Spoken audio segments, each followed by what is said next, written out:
Hello class, कैसे हैं आप सभी? I am well hair. मैं तो बहुत अच्छा हूँ भैया। तो आज की क्लास में हम लोग मिल रहे हैं और स्टार्ट कर रहे हैं 10th क्लास की chemistry, unit first, chemical reactions and equations.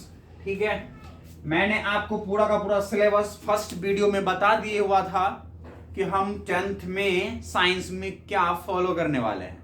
ठीक है, तो आज हम लोग यूनिट फर्स्ट जो है वो स्टार्ट करने जा रहे हैं, जिसका नाम है केमिकल रिएक्शंस एंड इक्वेशंस। ठीक है बच्चों, इसमें हम लोग 3 टॉपिक कवर करने वाले हैं। ठीक है, सबसे पहले थोड़ा सा इंट्रोडक्शन देखेंगे हम लोग। सबसे फर्स्ट क्या देखेंगे? इंट्रोडक्शन। कुछ इंट्रोडक्शन देखेंगे, इंट्रोड्यूस करेंगे अपने इस चैप्टर्स को कि भैया इसका क्या अर्थ है। देन आफ्टर हम लोग जो है बच्चों इस यूनिट फर्स्ट का फर्स्ट टॉपिक स्टार्ट करेंगे, जिसका नाम होगा chemical equations. Chemical equations, okay. Then after हम लोग बच्चों 1.2 को कवर करेंगे, जिसका नाम होगा types of chemical reactions. Types of chemical reaction. ठीक है, उसके बाद बच्चों हम लोग थर्ड में कवर करने वाले हैं। थर्ड टॉपिक जो हमारा होगा वो होगा have you observed the effects of oxidation reaction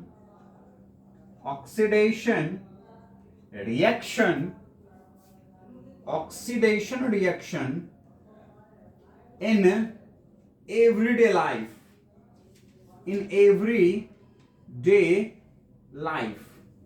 ठीक है। तो इस तरह से बच्चों हम लोग यहां पर इस चैप्टर में 3 टॉपिक को कवर करने वाले हैं। ठीक है, सबसे पहले कुछ इंट्रोडक्शन देखेंगे हम लोग। देखने वाले हम लोग। देन आफ्टर हम लोग पहला टॉपिक स्टार्ट करेंगे, जिसका नाम होगा क्या बच्चों? Chemical equations. Second topic cover करेंगे हम लोग इसका, वो होगा types of chemical reaction.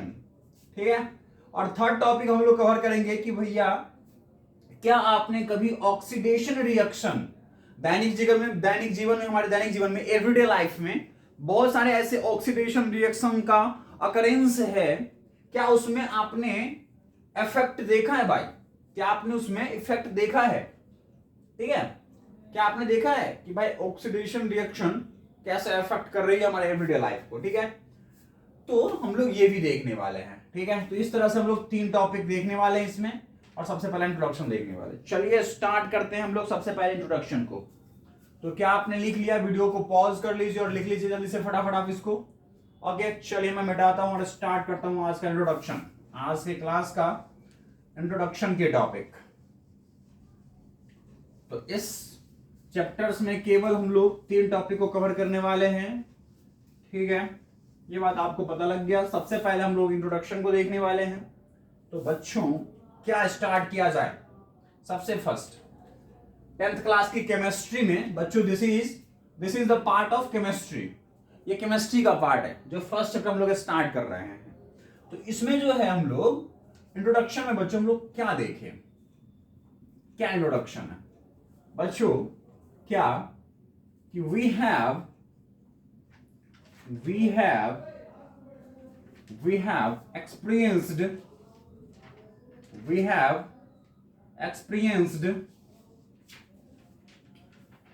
experienced, ठीक है, some phenomena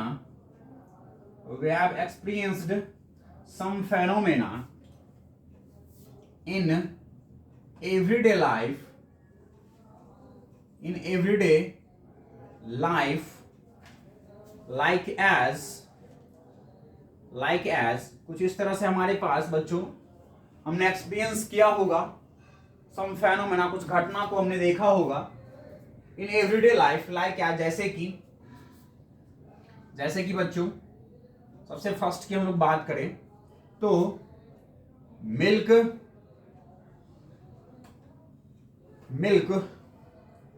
इज एक्सपोज्ड, ठीक है, या फिर milk is kept at room temperature,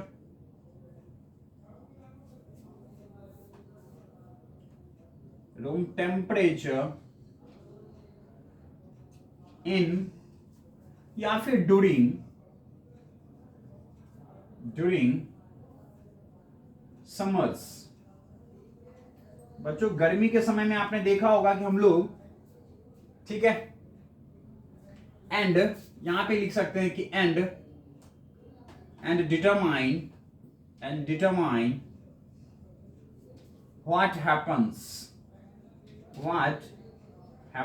भाई क्या होता है। आपने ये देखा होगा सम फेनोमेना, एवरी लाइफ में कुछ घटनाएं देखी होगी आपने कुछ इस तरह से। तो एंड डिटरमाइन, और ये डिटरमाइन करो कि व्हाट हैपेंस, आपने ये देखा होगा, इस तरह से कुछ देखा होगा, तो भाई डिटरमाइन करो कि क्या होता है।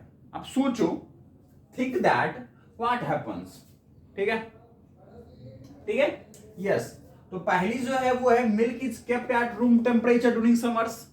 तो आप सोचिए, आपने देखा होगा कि भाई दूध को हम लोग रूम टेम्परेचर पे रखते हैं समर्स में, गर्मियों के समय में, तो क्या होता है, इस पर सोचिए थोड़ा सा। सेकेंड कह सकते हैं भाई क्या, एन आयरन पेन, ठीक है, या फिर तावा, या फिर नेल इज एक्सपोज्ड, ठीक है, इन ह्यूमिड एटमॉस्फेयर। बच्चों क्या होता है जब हम लोग लोहे के पैन को, ठीक है, यस पैन आकार सा, एक थाली के आकार सा, तावा कह सकते हैं, नेल मतलब कोई जो है ना, हम लोग एक नेडल रख देते हैं भाई, ठीक है, is exposed in humid atmosphere. जो हम लोग एक ह्यूमिड एटमॉस्फेयर में, जहां नमी हो, नमी मीन समझ रहे हैं आप, जहां पे हवा भी हो, कुछ पानी भी वहां पे उपलब्ध हो, तो ऐसे स्थितियों में, ऐसे एटमॉस्फेयर में हम लोग यदि आयरन को लोहे के पैन या तावा या नेल को रख देते हैं, या आपने देखा होगा, एक्सपीरियंस किया होगा कि भाई ये सब ऐसा करते हैं, तो क्या होता है, सोच के देखिए आप, ठीक है। फर्स्ट थर्ड में कह सकते हैं भैया क्या, फूड इज कुक्ड, भाई भोजन पकाते हुए आपने देखा होगा, एक्सपीरियंस किया होगा, तो आप सोच के देखिए यहां पे क्या होता है, ठीक है। फूड, ठीक है, gets digested in our body, भाई हमारे शरीर में आपने भोजन को देखा होगा, एक्सपीरियंस किया होगा पचते हुए, तो आप सोच के देखिए इस स्थिति में क्या होता है, ठीक है। उसके बाद नेक्स्ट कह सकते हैं भैया कि वी रेस्पायर, भाई हम लोग श्वास भी लेते हैं, तो आपने देखा होगा श्वास लेते हैं, तो आप सोच के देखो क्या होता है, भाई श्वास जब लेते हैं हम लोग, ऐसा क्या होता है, क्या स्थिति देखने को मिल सकती है हमें, समझ रहे हैं आप, यस। नेक्स्ट और क्या कह सकते हैं बच्चों, by grapes get fermented, yes, grapes get fermented. तो इस तरह से भाई मैंने इस तरह से 5-6 जो है फेनोमेना, कुछ घटनाओं को मैंने लिखा है, ठीक है। आप सोच के देखिए स्थितियों में क्या होता है। दूध को आप रख देते हैं गर्मी के समय पर, है ना, रूम के तापमान पर, तो क्या हो जाता है, वो दही बन जाता है, ठीक है, यस। मतलब रखा था दूध, बन गया दही, मतलब सब्सटेंस ही चेंज हो गया भाई। आप लोहे को रखे हुए थे ह्यूमिड एटमॉस्फेयर में, क्या हो गया, लोहा बचा ही नहीं, लोहे के ऊपर में भाई रस्टिंग हो गई, जंग लग गया, ठीक है, यस। देखा होगा आपने भाई, भोजन पकाते हैं आप, देखा होगा आपने, क्या होता है भाई, पहले हमारा क्या था, पहले हमारा यस आटा था, फ्लावर था, ठीक है, एंड वो अब क्या चेंज हो चुका है, रोटी बन चुका है। ठीक है भाई, हमारे पास पहले चावल थी, अब वो उबले हुए चावल बन चुके हैं। ठीक है ना, ऐसा कुछ देखा होगा आपने। Food gets digested in our body. आप हम अपने शरीर में देखे होंगे कि भोजन का पाचन हो जाता है। भाई हमने भोजन जो लिया उस अस्तित्व का कुछ चीज हमारे शरीर में बचता ही नहीं है, कुछ और हमें देखने को मिलता है। ठीक है भाई, रिस्पिरेशन करते हैं हम लोग, श्वास लेते हैं। ठीक है ना, तो देखते हैं आप हम लोग श्वास लेने के बाद क्या होता है, ऑक्सीजन लिया, कार्बन डाइऑक्साइड हमारा बाहर निकल रहा है। जो लिया था वो बचा ही नहीं। ठीक है ना, जो सब्सटेंस है वो सब्सटेंस बचा ही, जो गैस लिया था वो गैस अब बचा ही नहीं, अब कार्बन डाइऑक्साइड गैस निकल रहा है हमें। ठीक है, जो ग्रेप्स है बच्चों, जो अंगूर होती है, गेट फर्मेंटेड। फर्मेंटेशन क्या है बच्चों, ये क्या होता है, जो अंगूर है उसमें शुगर, ग्रेप्स क्या होती है उसमें शुगर होती है, वो शुगर को चेंज करके हम लोग इथेनॉल, शराब बनाते हैं, समझ रहे हैं ना, वाइन बनाते हैं, वाइन।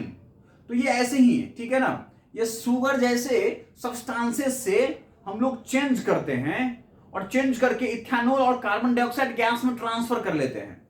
तो जब हमारे पास इस तरह से शुगर जैसे, ठीक है, शुगर कंटेंट सब्सटेंस को जब हम लोग चेंज कर देते हैं किसमें, ethanol plus carbon dioxide gas में, तो इसी प्रोसेस को हम लोग फर्मेंटेशन कहते हैं। तो ये जो प्रोसेस हो रही है, इन प्रोसेस को भी आप देख सकते हैं। तो बच्चों ये जो सारी सिचुएशंस है, ये जो सारे सिचुएशन देख रहे हैं आप, ये जो सारी स्थितियां देख रहे हैं आप, ये जो कुछ घटनाएं देख रहे हैं, ये एग्जाम्पल है किसके, केमिकल रिएक्शन के। ठीक है बच्चों, मैं लिख रहा हूं यहां पे क्या, कि this all situations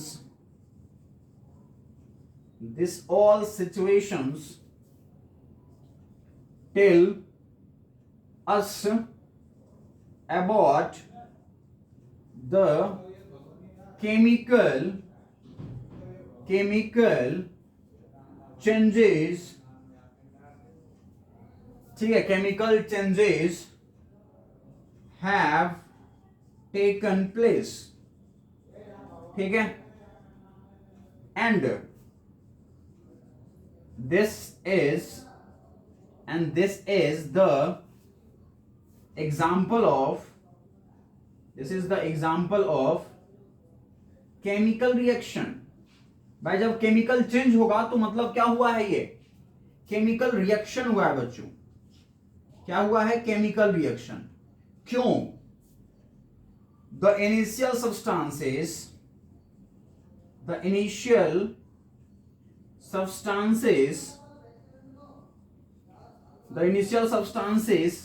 have somewhat changed।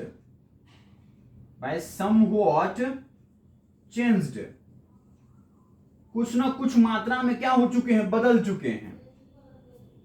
ठीक है, and this is the example of chemical reaction. ठीक है, बिकॉज, यहां पे मैं बिकॉज लगा सकता हूं। ठीक है, मैं शॉर्ट में लिख रहा हूं, आप लॉन्ग में लिख लीजिएगा। ठीक है, because the initial substances have somewhat changed.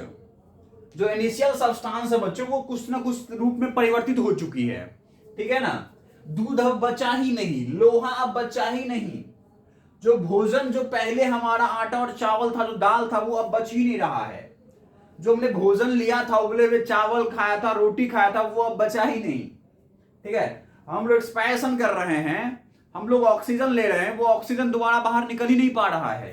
ठीक है ना, जो अंगूर है वो अंगूर, भाई अंगूर बचा ही नहीं, वो अब एक लिक्विड पदार्थ में चेंज हो चुका है। ठीक है ना, तो दैट मीन्स उसके कुछ ना कुछ केमिकल चेंजेस आ रहे हैं। जो इनिशियल सब्सटेंस है वो अब अपनी अस्तित्व, उसका एग्जिस्टेंस है ही नहीं, वो किसी और चीज में परिवर्तित हो चुका है। ठीक है, तो इस तरह से हम कह सकते हैं बच्चों कि ये सारे एग्जाम्पल किसके थे, this all situations tell us about the, हमसे क्या बता रहा है कि भाई chemical changes have taken place. भाई क्या क्या घटित हुआ है, कुछ केमिकल चेंज हुआ है यहाँ पे। क्यों, and this is the example of chemical reaction. और अगर केमिकल चेंज हो रहा है दैट मींस ये किसका उदाहरण है भाई, ये सब सारे केमिकल रिएक्शन का, कि उसमें कुछ ना कुछ केमिकल रिएक्शन हुए हैं because the initial substances have somewhat changed, क्योंकि यहां पर इनिशियल सब्सटेंस क्या हो चुका है, चेंज हो चुका है। समझ में आई क्या बात? चलिए, मुझे लगता है आप समझ पा रहे हैं इन बातों को। क्या मैं इनको इरेज करूं? मैं साइड हो चुका हूं, आप इसको फटाफट पॉज करके लिख लीजिए या फिर इसके स्क्रीनशॉट ले लीजिए, ठीक है? मैं आगे बढ़ूं। चलिए, तो आपका चैप्टर्स जो है वो कुछ अच्छे तरीके से स्टार्ट हो चुका है। आपको कोई दिक्कत हो तो मुझे बताइएगा जरूर, ठीक है? चलिए, धीरे धीरे करके हम आगे बढ़ते हैं और पता लगाते हैं कि हम और कुछ यहां पर क्या कर सकते हैं, और कुछ हमारे लिए क्या फायदा हो सकता है यहां पर।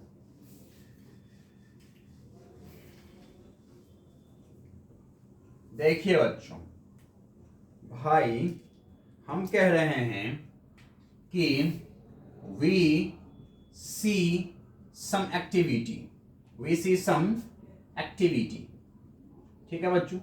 वी सी सम एक्टिविटी, कुछ हम लोग एक्टिविटी देखते हैं, ठीक है? Okay, and think what is happening, और सोचते हैं भाई थोड़ा सा यहां क्या चल रहा है, ठीक है? क्या चल रहा है भाई, ये सोचते हैं थोड़ा सा, ठीक है? देखिए भाई, सबसे पहले हम लोग एक्टिविटी नंबर फर्स्ट लेते हैं, जो आपके एनसीईआरटी के बुक्स में दे रखे हैं बच्चों, ठीक है? 1.1 एक्टिविटी दे रखा है, उसी एक्टिविटी को हम आपके साथ डिस्कस करते हैं। देखिएगा बच्चों, ये एक्टिविटी क्या है। अब अगर आपके पास एनसीईआरटी की बुक है तो आप अपने एनसीईआरटी की बुक्स में देख सकते हैं बच्चों, दे रखा है कि this activity needs 1.1, activity number 1.1 देखेंगे आप बच्चों, क्या लिखे हुआ है कि this activity needs the teacher assistance. बच्चों, ये टीचर की निगरानी में करे, क्योंकि टीचर को अधिकतर पता है कि किस चीज को छूने चाहिए और किस चीज को नहीं टच करना चाहिए, समझ गए आप? इसलिए टीचर के असिस्टेंस में करेंगे आप। It would be better if students wear suitable eye glasses, आप कुछ ना कुछ प्रकार के आई ग्लास पहन लेंगे तो आप सुरक्षित रह सकते हैं, क्योंकि ये जो एक्टिविटी है इसमें कुछ हार्मफुल चीजें हम लोग करने जा रहे होते हैं, ठीक है? पहला क्या दे रखा है कि क्लीन अ मैग्नीशियम रिबन। बच्चों, आपको क्या लेना है भाई? सबसे पहला स्टेप क्या बता रहा है कि आप एक मैग्नीशियम रिबन लीजिए। बच्चों, मैग्नीशियम रिबन लेना है आपको, ठीक है? कितने सेंटीमीटर का भाई? बच्चों, 3 से 4 सेंटीमीटर का लेना है, ठीक है? ये 3 से 4 सेंटीमीटर का आपको मैग्नीशियम रिबन लेना है, ठीक है? और उसके बाद इनको क्या करना है बच्चों? सैंड पेपर से, ठीक है, क्लीन करना है। क्यों क्लीन करना है भाई? क्यों क्लीन करना है? ये एक्टिविटी बच्चों हम लोग अपने लेबोरेटरी में, अगर हम जिस भी स्कूल में पढ़ रहे हैं उसमें अगर लैब है, अगर आप लेबोरेटरी में जाते हैं तो आप ये एक्टिविटी कर सकते हैं वहां पर टीचर्स के असिस्टेंस में, तो आप वहां ऐसा एक्टिविटी कर सकते हैं, ठीक है? क्या आप मैग्नीशियम रिबन लेंगे, ठीक है, लगभग 3 से 4 सेंटीमीटर का, और इसको सैंड पेपर से क्लीन कर देंगे बच्चों। क्लीन क्यों कर रहे हैं? क्योंकि मैग्नीशियम रिबन पे हो सकता है कि कुछ जो है वो इम्प्यूरिटीज मिली हुई हो, ठीक है? तो उस इम्प्यूरिटीज को हटाने के लिए, क्योंकि बच्चों हम लोग नेक्स्ट स्टेप में क्या देख रहे हैं, सेकेंड क्या कह रहा है आपसे वो देखिएगा।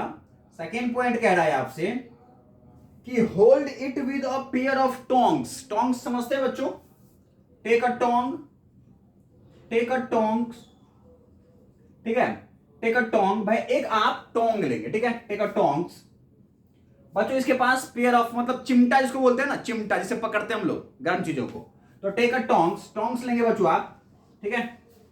यस, टोंग्स लेंगे और उससे क्या करेंगे बच्चों? आप होल्ड करेंगे किसको? रिबन को, रिबन को उससे होल्ड करेंगे, पकड़ेंगे, ठीक है?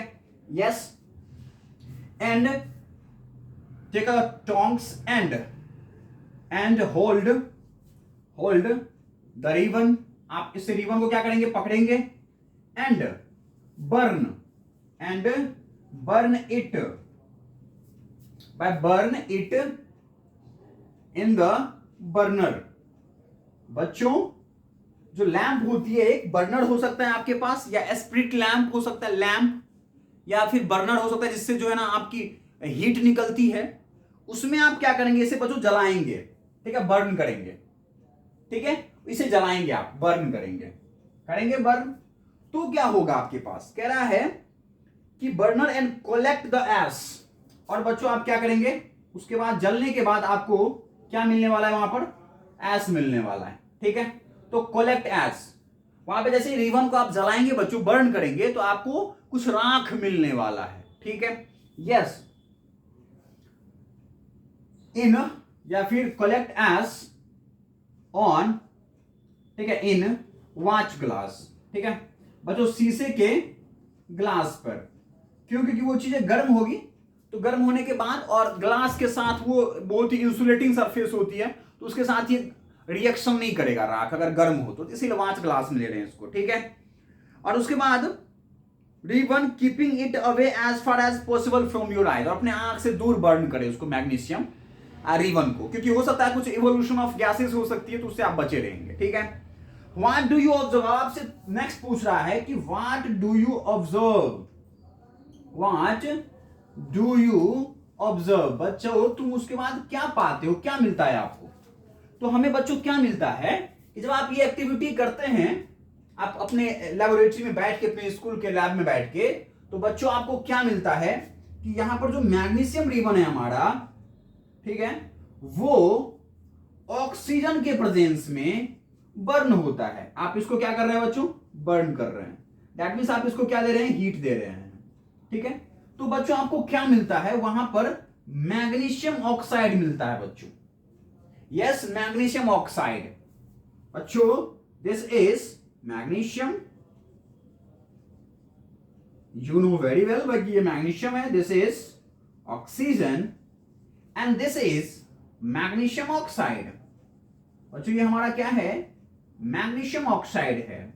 ठीक है बच्चों, क्या मिलता है यहां पे कि जो मैग्नीशियम थे वो एस के रूप में मुझे मैग्नीशियम ऑक्साइड के रूप में जो है ना प्राप्त हो रहा है। तो बच्चों ये जो मैग्नीशियम ऑक्साइड है वो किस कलर का हो जाता है बच्चों, ये व्हाइट कलर का हो जाता है, ये व्हाइट पाउडर मिलता है आपको, this is white powder which you get at the last of reaction. इस रिएक्शन के लास्ट में आपको व्हाइट पाउडर मैग्नीशियम ऑक्साइड के रूप में मिलता है। और ये जो बच्चों इसका बर्न, जब आप बर्न कर रहे होते हैं तो वहां से फ्लेम निकलता है, और वो फ्लेम किस कलर का होता है, व्हाइट फ्लेम निकलता है आपको, बिल्कुल। तो बच्चों इसको हम लोग क्यों ले रहे हैं, क्योंकि आपके एग्जाम में जो है ना हो सकता है यहां से क्वेश्चन आ सकता है, तो इसलिए हम लोग इसको ले रहे हैं। ठीक है, इस एक्टिविटी को हमने यहां पर लिया है। तो हमने क्या देखा बच्चों कि हमारे पास इनिशियल सब्सटेंस जो था वो क्या था, मैग्नीशियम और ऑक्सीजन। ऑक्सीजन प्रेजेंस हमारे एटमॉस्फेयर में, और आपने मैग्नीशियम रिबन लिया और उसको बर्न किया, हीट दिया, तो आपको मैग्नीशियम ऑक्साइड मिला, MgO। ठीक है, मैग्नीशियम ऑक्साइड मिला बच्चों, और वो व्हाइट पाउडर बन गया। तो दैट मीन्स यहां पर क्या हुआ बच्चों, इस केमिकल रिएक्शन में आपको क्या मिला है बच्चों, यहां पर ये चेंज इन कलर हुआ है। ठीक है, चेंज इन कलर हुआ है भाई, कलर बदल गया, व्हाइट पाउडर मिल गया मुझे। ठीक है, तो मैंने इस एक्टिविटी से ये देखा कि भाई मैग्नीशियम तो इनिशियल सब्सटेंस वो बचा ही नहीं, मैग्नीशियम ऑक्साइड बन गया, जो कि कैसा हो चुका है, व्हाइट पाउडर बन चुका है। ठीक है, तो दैट मीन्स यहां पे कलर का चेंज हो चुका है। ठीक है, तो ये चेंज इन कलर, तो यहां पे ये जो घटित हुआ है बच्चों, देखिए this is also the example of chemical reaction, क्योंकि जो इनिशियल सब्सटेंस है वो बचा ही नहीं, इनिशियल सब्सटेंस अब चेंज हो चुका है एस पाउडर में। ठीक है, और बच्चों अब हम दोबारा अगर उसे एस या पाउडर को हम लोग कन्वर्ट करना चाहे मैग्नीशियम रिबन में, तो वो हो नहीं पाएगा, संभव नहीं है। तो this is the example of chemical reaction. तो क्या आप यहां से ये चीजें समझ में आई आपको? चलिए, फर्स्ट एक्टिविटी आपने कर लिया बच्चों। यहां पर आप इसी चैप्टर में पढ़ेंगे balancing of chemical reaction. Chemical reaction को बैलेंस किया जाता है, दैट मींस क्या बच्चों कि जो आपका ये क्या है बच्चों, this is a chemical equation, this is a chemical equation. ये बच्चों केमिकल इक्वेशन है हमारा। जब कोई केमिकल रिएक्शन होती है तो उसके केमिकल इक्वेशन लिखते हैं। अभी हम लोग नेक्स्ट ही टॉपिक में पढ़ने वाले हैं। जो फर्स्ट टॉपिक है ना हमारा, वो केमिकल इक्वेशंस, यही होगा। तो बच्चों इसमें क्या होता है कि हमें जो किसी भी एलिमेंट का एटम का जो नंबर है वो सेम रखना पड़ता है। यहां देखिए ऑक्सीजन 2 है, यहां पे ऑक्सीजन 1 ही है, तो उस स्थिति में हम लोग क्या करते हैं, कुछ संख्या से हम लोग इसको इक्वल करने की कोशिश करते हैं। तो यहां पे 2 ऑक्सीजन है, यहां पर 1 ही है, तो 2 बनाने के लिए क्या करना पड़ेगा, इधर गुना करना पड़ेगा। तो गुना कहां करेंगे बच्चों, यहां नहीं करेंगे बल्कि इसके पीछे करेंगे। तो अब ऑक्सीजन 2 हो चुका है, ऑक्सीजन 2 हो चुका है। हम लोग सीखेंगे अगले वाले टॉपिक में, हम लोग सीखेंगे कि केमिकल रिएक्शन को, इक्वेशन को कैसे बैलेंस की जाती है। तो यहां बस आप देख लीजिए, बच्चों अब मैग्नीशियम भी 2 हो चुका, क्योंकि ये तो 2 गुना किया है आपने इस पूरे कंपाउंड के कोफिशिएंट में गुना किया है, ठीक है भाई, कोफिशिएंट में आपने मल्टीप्लाई किया है, ठीक है। तो ये मैग्नीशियम की जो नंबर है वो भी बदल गई, तो मैग्नीशियम अब 2 हो चुका है, इधर तो मैग्नीशियम 1 ही है भाई, तो इधर भी कितने से गुना कर देंगे आप, 2 से। तो बच्चों this is the balanced chemical equation. Balanced means the number of this substances is equal to number of this substance, ठीक है। नंबर ऑफ भाई atoms of any element, oxygen element का जो एटम का नंबर है वो 2 है, इधर भी 2 हो गया, मैग्नीशियम 2 है, इधर भी मैग्नीशियम 2 हो गया, तो इस तरह से बैलेंस हो गया। तो ये केमिकल रिएक्शन भी आपने देख लिया। कोई दिक्कत, कोई समस्या बताइए, आगे बढ़े, पक्का मिटा देते इसको।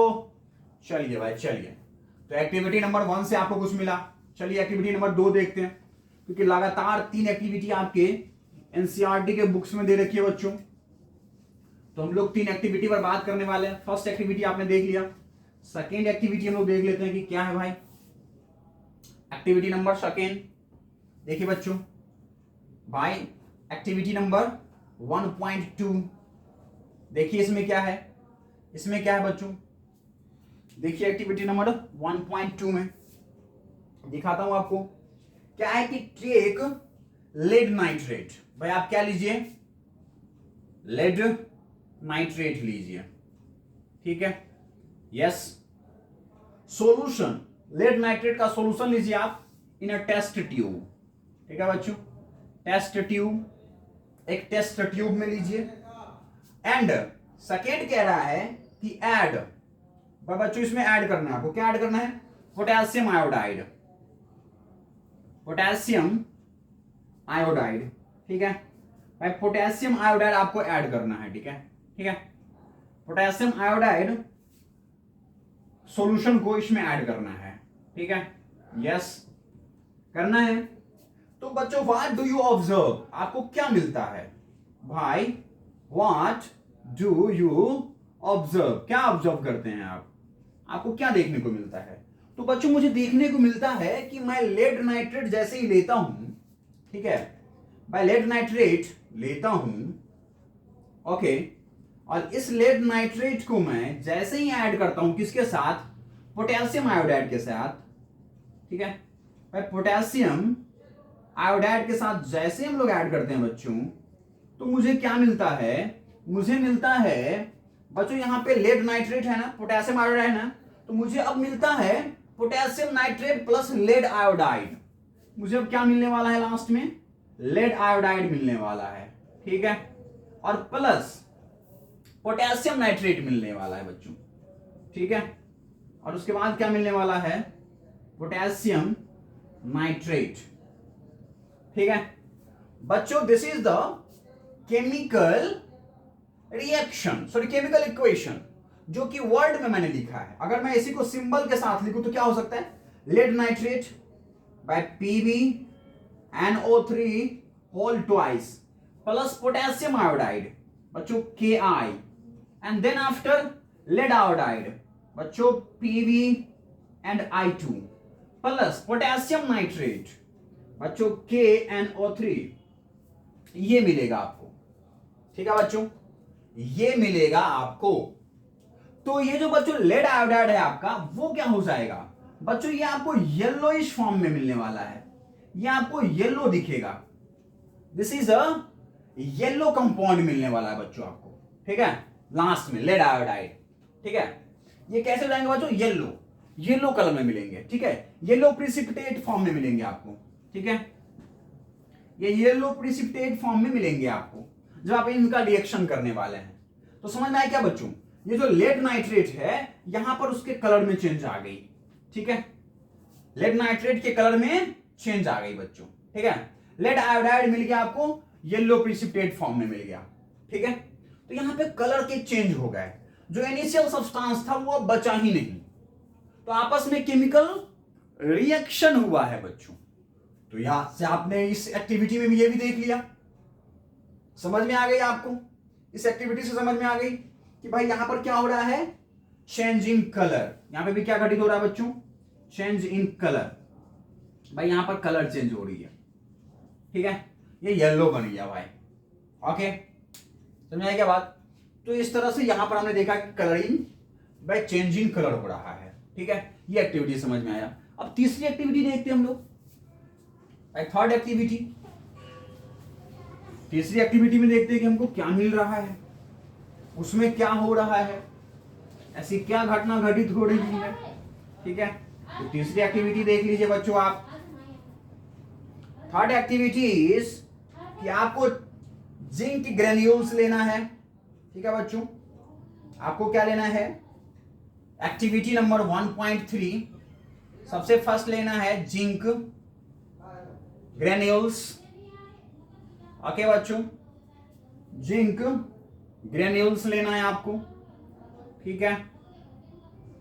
देन आफ्टर भैया आपको एक कोनिकल फ्लास्क में टेस्ट ट्यूब में लेना है, ठीक है। और उसमें बच्चों आपको डाइल्यूट हाइड्रोक्लोरिक एसिड ऐड करने हैं, ठीक है। या फिर कह सकते हैं सल्फ्यूरिक एसिड, दोनों में से कोई भी ऐड कर सकते हैं आप बच्चों, ठीक है। या तो आप डाइल्यूटेड हाइड्रोक्लोरिक एसिड या फिर सल्फ्यूरिक एसिड, ठीक है, टू दिस सॉल्यूशन, ठीक है। भाई इस सॉल्यूशन में आप ऐड कर सकते हैं। तो आपको क्या मिलेगा, व्हाट डू यू ऑब्जर्व, भाई व्हाट डू यू ऑब्जर्व, आपको क्या मिलता है बच्चों, क्या देखने को मिलता है, ठीक है।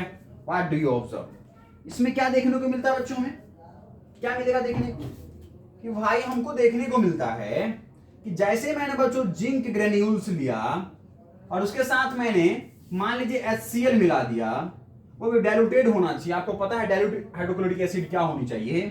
तो अगर मैंने ऐसा मिलाया तो बच्चों यहां से मुझे क्या मिला, यहां से क्या मिला मुझे मिला बच्चों जिंक क्लोराइड।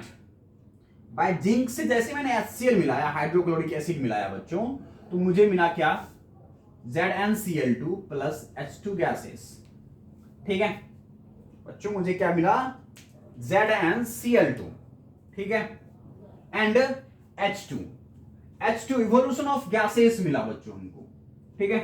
और जिंक क्लोराइड मिला मुझे, क्या मिला, जिंक क्लोराइड, ठीक है बच्चों। मुझे जिंक क्लोराइड मिला और उसके बाद हाइड्रोजन गैस मिला। तो बच्चों इस रिएक्शन में हमको क्या मिला, इस रिएक्शन में मिला मुझे कि जैसे ही मैं इस रिएक्शन में जिंक के साथ हाइड्रोक्लोरिक एसिड को मिलाया तो zinc chloride plus H2 hydrogen gas मिल गया। दैट मीन्स यहां पर बच्चों इस रिएक्शन में मेरा क्या हो रहा है, evolution of gas, evolution of gas, बच्चों गैस निकल रही है यहां से। या फिर अगर आपने बच्चों इस जिंक ग्रेन्यूल के साथ, जिंक के साथ अगर आपने सल्फ्यूरिक एसिड मिलाया, ठीक है, H2SO4 मिलाया, तो आपको क्या मिलेगा, आपको मिलेगा बच्चों ZnSO4 प्लस H2 गैस, ये मिलेंगे बच्चों हाइड्रोजन गैस। इस रिएक्शन में भी आप क्या देखने वाले हैं, इवोल्यूशन ऑफ गैस हो रहा है, गैस निकल रही है। तो बच्चों जैसे इस रिएक्शन में मैंने देखा कि यहां पर गैस निकल गई, पिछले रिएक्शन से मैंने क्या देखा था, चेंज इन कलर, ठीक है। तो दैट मींस केमिकल रिएक्शन का ये जो है वो बच्चों कैरेक्टरिस्टिक्स है, ये क्या है ये भाई, ये केमिकल रिएक्शन का हमारा कैरेक्टरिस्टिक्स है ये, क्या कि आपको चेंज इन कलर देखने को मिलेगा, इवोल्यूशन ऑफ गैस देखने को मिलेगा, ठीक है। तो भाई जिंक को HCl के साथ मिलाया तो मुझे जिंक क्लोराइड मिल गया और प्लस हाइड्रोजन गैस मिल गया। वैसे मैंने जिंक के साथ सल्फ्यूरिक एसिड को मिलाया तो मुझे यहां पर जिंक सल्फेट मिला प्लस हाइड्रोजन गैस मिला, zinc sulphate plus hydrogen gas, मतलब यहां से इवोल्यूशन ऑफ गैस, गैसेस निकल रही थी बाहर, ठीक है।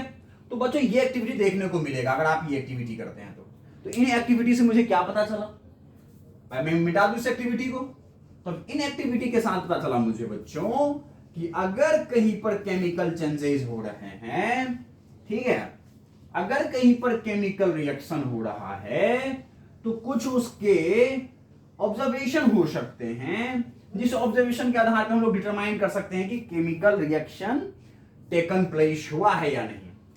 सो कह सकते हैं कि बच्चों from the activity from the activity या फ्रॉम द एक्टिविटीज, क्योंकि हमने 3 एक्टिविटी किया है ना बच्चों, तो from the activities we have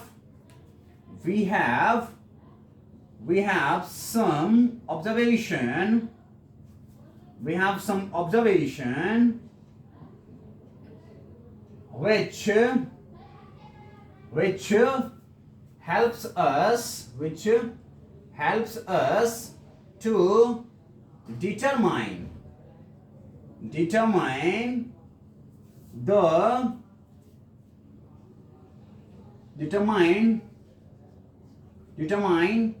of the chemical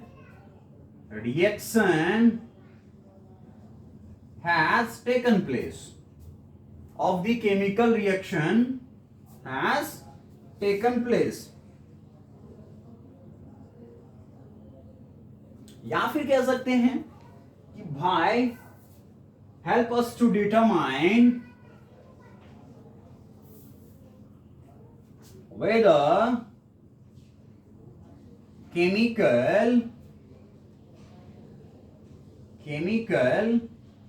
reaction has taken place. In activities से बच्चों हमारे पास कुछ ऑब्जर्वेशन है जिसे हम कह सकते हैं कि क्या हुआ है, केमिकल रिएक्शन हुआ है। पहला क्या है बच्चों, आपको चेंज इन कलर दिखेगा, बच्चों चेंज इन स्टेट दिखेगा,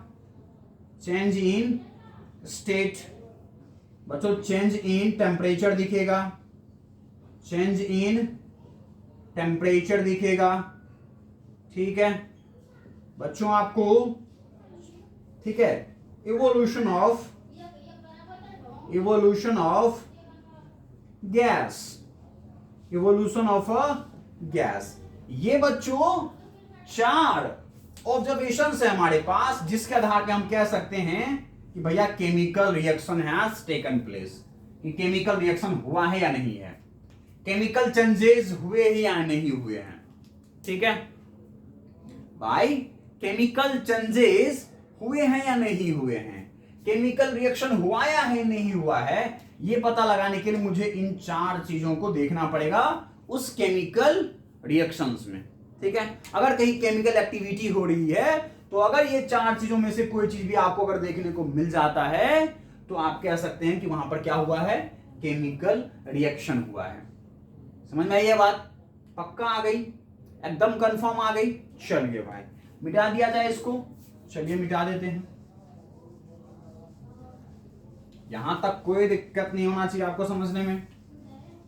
अब जो बच्चों नेक्स्ट टॉपिक है हमारा वो है chemical equations, that is first 1.1।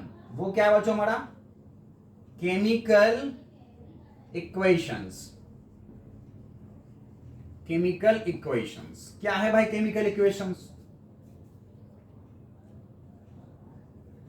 This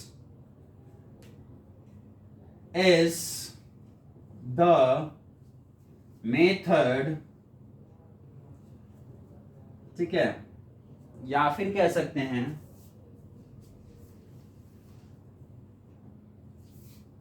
the method of representing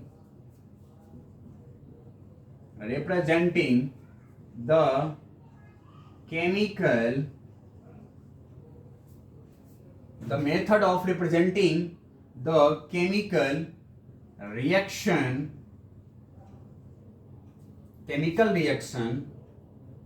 with the help of symbol and formula, with the help of symbols and formula of substances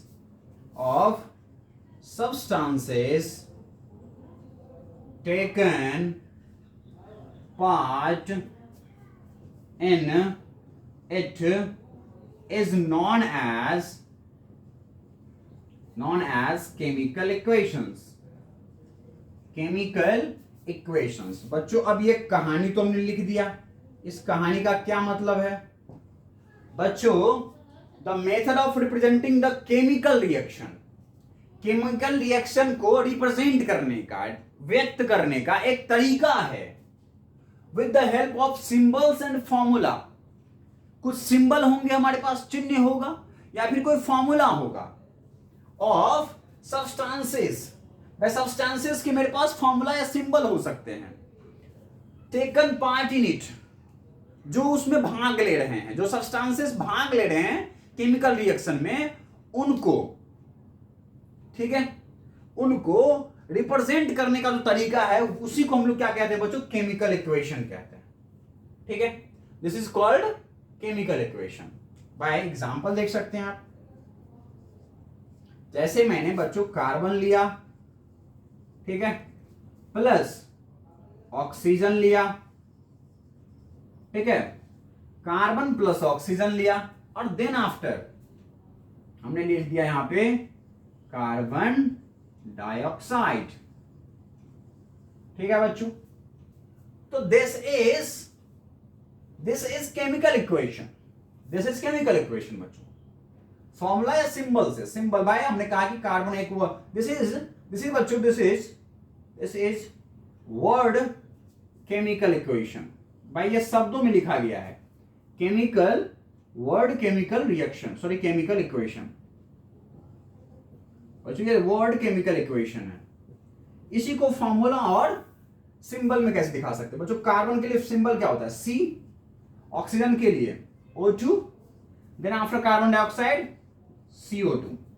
ठीक है, इस तरह से देखने को मिल सकता है. भाई अगर हमने देखा मैग्नीशियम, अभी कुछ देर पहले देखा था हमने, magnesium plus oxygen, this is the word chemical reaction equation.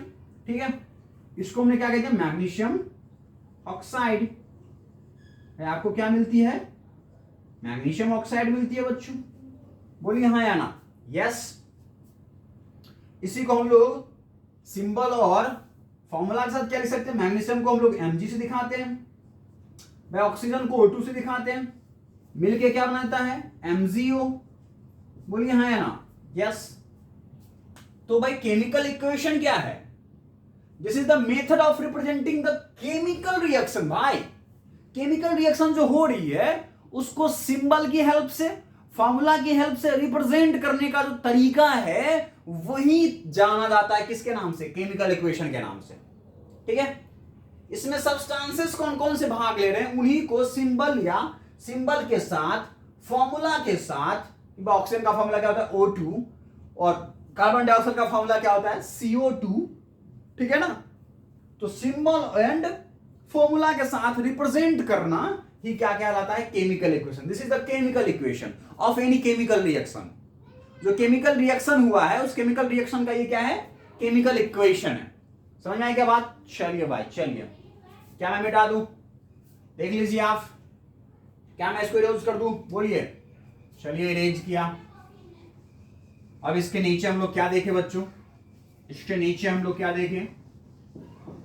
तो आपको मैं समझाता हूं कि भाई जो आपका केमिकल रिएक्शन है उसमें आपके पास रिएक्टेंट्स हो सकता है. ठीक है, और आपके पास प्रोडक्ट्स हो सकते हैं. रिएक्टेंट्स हो सकता है. ठीक है भाई, रिएक्टेंट्स क्या होता है? रिएक्टेंट्स क्या होता है? ठीक है, the substances undergo chemical change या chemical changes. ठीक है, the substances undergo chemical changes in a chemical reaction.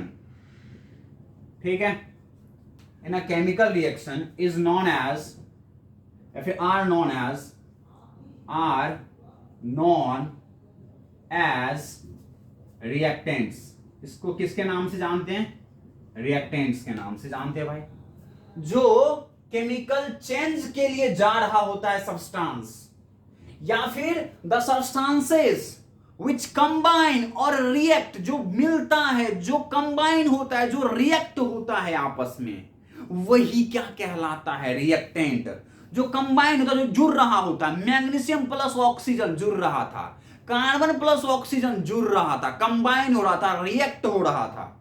लिख सकते हैं आप, the substances undergo chemical change, जो केमिकल चेंज में जा रहा होता है, ठीक है, जो रिएक्ट होता है, जो कंबाइन होता है, that is reactants.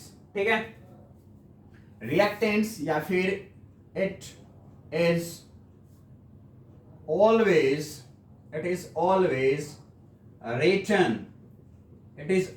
written left hand side of the arrow of a chemical equation।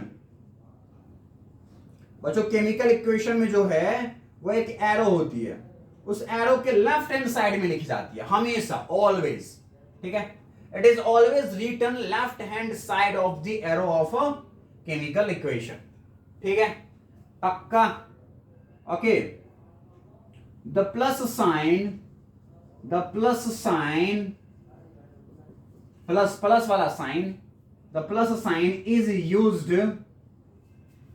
Used between them. उनके बीच में क्या यूज की जाती है? प्लस साइन यूज की जाती है। ठीक है, ओके।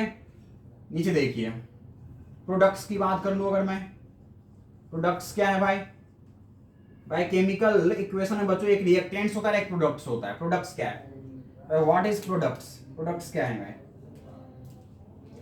द substances, ठीक है, द substances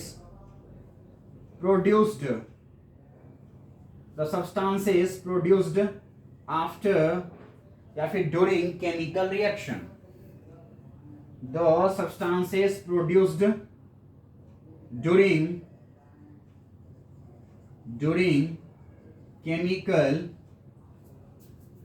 chemical reaction, ठीक है, are known as प्रोडक्ट्स। उनको हम लोग क्या कहते हैं बच्चों? प्रोडक्ट्स कहते हैं। ठीक है, यस, प्रोडक्ट्स, या फिर it is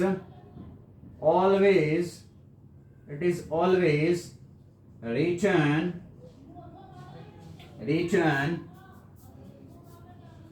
right hand side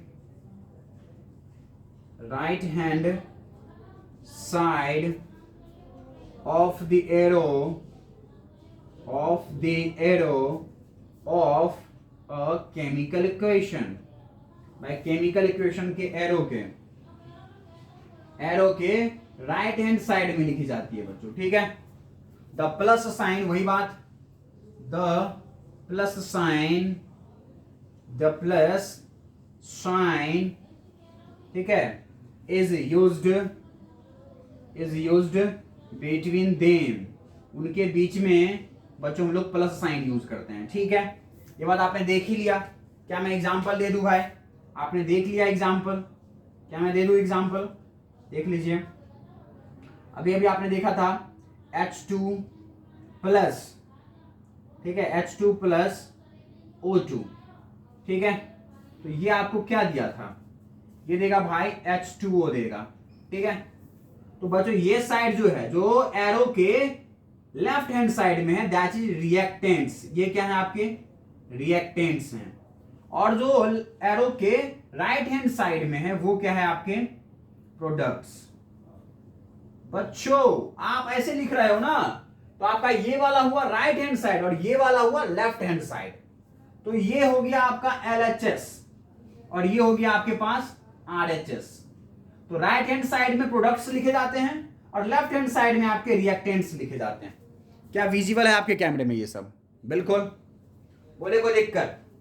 तो समझ में आ गई आपको भाई रिएक्टेंट्स क्या होता है, प्रोडक्ट्स क्या होता है, ये भी समझ में आ गया कि brother substances produced during chemical reaction, chemical reaction के दौरान जो भी सब्सटेंस प्रोड्यूस्ड हुआ है, जो ओकर्ड हुए हैं, जो उत्पन्न हुए हैं, आर नोन एज प्रोडक्ट्स, उसी को हम लोग प्रोडक्ट्स कहते हैं। अब प्रोडक्ट्स हमेशा किधर लिखी जाती है बच्चों? राइट हैंड साइड में लिखी जाती है, ठीक है, of the arrow of a chemical reaction. एक केमिकल इक्वेशन के एरो होती है, उसमें एरो भी यूज की जाती है उसके, ठीक है। चलिए जल्दी से फटाफट आप ले लीजिए इसका स्क्रीनशॉट और लिख लीजिए।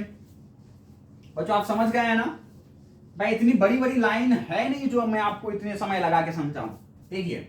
अब मैं कह रहा हूं क्या बच्चों कि द एरो हेड, बच्चों ये जो एरो है ना, ये एरो का ये टेल कहा जाता है और ये एरो का हेड कहा जाता है, ठीक है।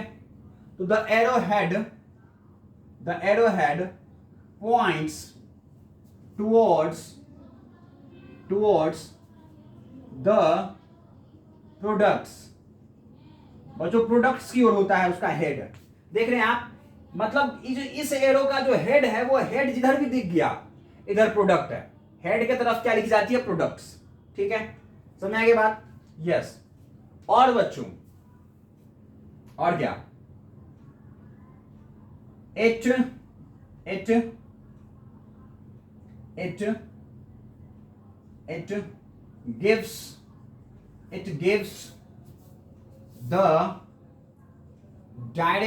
gives the direction of a chemical reaction। Chemical reaction किस डायरेक्शन में हो रही है वो भी ये बताता है। कौन? एरो का हेड। एरो का हेड आगे है, दैट मींस केमिकल रिएक्शन आगे जा रहा है। मतलब हाइड्रोजन और ऑक्सीजन रिएक्टेंट रिएक्ट करो, कंबाइन करो, मिलाओ, तो केमिकल रिएक्शन अंत में जो केमिकल रिएक्शन होके जो आपको प्रोडक्ट मिलने वाला है, जो उत्पाद मिलने वाला, वो क्या मिलने वाला है? H2O, वाटर मिलने वाला है। समझा क्या बात? वाटर मिलने वाला है। कोई दिक्कत यहां तक समझने में? सब कुछ देख लीजिए, एकदम लिख लीजिए। बड़ा अच्छे से मैंने पढ़ाने की कोशिश की है, क्लास को स्टार्ट करने की कोशिश की है। कहीं पर कुछ समस्या हो प्लीज आप कमेंट कीजिएगा, वरना अच्छा लगा हो तो प्लीज अधिक से अधिक आप सब्सक्राइब करें, अधिक से अधिक आप लाइक करें और मजे लेकर पढ़ते रहें। जहां कहीं भी आनंद आ रहा है पढ़ते रहिए, पढ़ाई करते रहिए। अगर उज्ज्वल सर अच्छे लग रहे हैं तो प्लीज उज्ज्वल सर को अंगूठा दबा दबा के लाइक करके सपोर्ट कीजिए। Thank you all of you, thank you.